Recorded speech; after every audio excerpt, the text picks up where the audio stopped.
Welcome back. آپ کو لیے چلیں گے کراچی, جہاں پر سعید غنی میڈیا بریفنگ دے رہے ہیں. یہ ہم چلے گئے تھے 127 پہ, یعنی کہ 11 درجے ہم بہتری ہو گئی تھی ہماری اور نیچے آ گئے تھے. پھر جب پی ایم ایل این کی حکومت چھوڑی, نواز شریف کی گئی حکومت, تو اس وقت نمبر تھا 117. مطلب یہ کہ 10 نمبر مزید جو ہے پاکستان بہتر ہو گیا. لیکن جو پی ٹی آئی کی حکومت جب سے آئی ہے, اس میں جس طرح بجلی کے بلوں میں بھی ترقی ہو رہی ہے, ڈالر کی قیمت میں بھی ترقی ہو رہی ہے, گیس کی قیمت میں بھی ترقی ہو رہی ہے, دواؤں کی قیمت میں ترقی ہو رہی ہے, تو خان صاحب نے سوچا کہ یہ جو کرپشن کا معاملہ ہے اس میں کیوں میں پیچھے رہ جاؤں.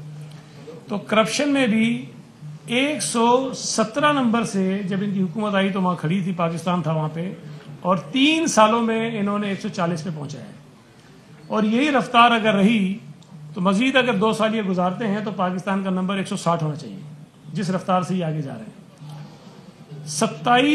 23 درجے جو ہے, 23 درجے پاکستان کی رینکنگ خراب ہوئی ہے. 23 پیپلز پارٹی کے دور میں 11 درجے بہتری ہوئی, نون لیگ کے دور میں 10 درجے بہتری ہوئی, اور ان فرشتوں کی حکومت میں 23 درجے نیچے گئے ہم. یہ بات یہ جو رینکنگ ہے اس بات کو ثابت کرتی ہے کہ اس حکومت نے, جو میں ایک لفظ استعمال کرتا ہوں کہ یہ بین الاقوامی جگادری ہیں.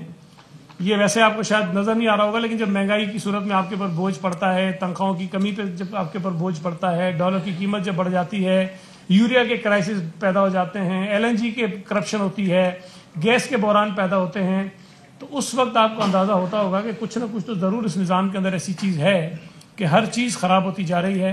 چینی کی قیمتیں دگنی ہو گئی ہیں, گندم کا بحران کس طرح پیدا ہوا آپ کے علم میں, اور ابھی جو یوریا کے کرائسس ہے اس سے امکان یہ ہے کہ اگلی جو گندم کی فصل ہوگی وہ متاثر ہوگی, اس سے ہو چکی ہے, اور بہت بری طرح سے اگلی مرتبہ بھی یہ گندم کے کرائسس آئیں گے, اور آٹا شدید ترین جو ہے وہ اس کا ایک کوہرام مچا ہوگا, لوگوں کو آٹا شاید بہت مہنگا ملے گا یا ملے گا بھی.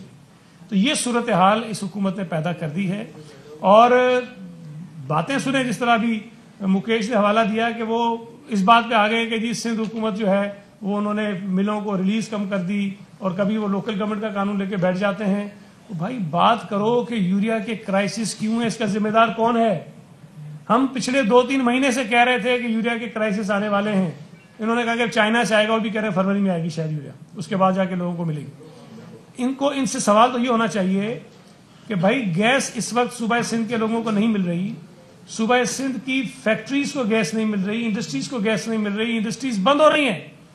66% آپ کی ایکسپورٹ جو صوبہ سندھ سے ہوتی تھی وہ کم ہوئی ہے. 66%. یہ میں نہیں کہہ رہا ہوں, اخبار میں اشتہار دیا اور بیچاروں نے, سب نے, انڈسٹریلسٹ نے کل 2 دن پہلے, کہ وہ رو رہے ہیں کہ ہماری پوری بزنس آپ نے تباہ کر کے رکھ دیا ہے. اور صوبہ سندھ وہ صوبہ ہے جو گیس اپنی ضرورت سے زیادہ پیدا کرتا ہے. خیبر پختونخوا وہ صوبہ ہے جو اپنی ضرورت سے زیادہ گیس پیدا کرتا ہے. بلوچستان وہ صوبہ ہے جو اپنی ضرورت سے زیادہ گیس پیدا کرتا ہے. یہ 3 صوبے جتنی ان کو گیس درکار ہے اس سے زیادہ ان کی پروڈکشن ہے, لیکن ان 3 صوبوں میں بھی کرائسس ہے. تو یہ پورا ایک مافیا ہے. ایل این جی میں جو مس مینجمنٹ انہوں نے کی, اس میں فرنس آئل کا جو مافیا ہے اس کو نوازنے کے لیے انہوں نے کیا.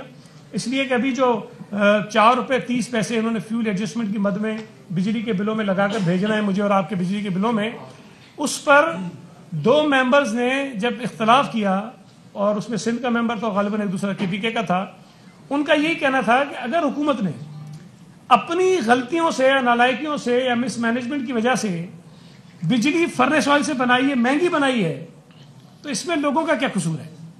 آپ وہ بوجھ جو حکومت کی نالائکی کی وجہ سے حکومت پہ پڑنا چاہیے, آپ نے وہ بوجھ عوام پہ ڈالا ہے.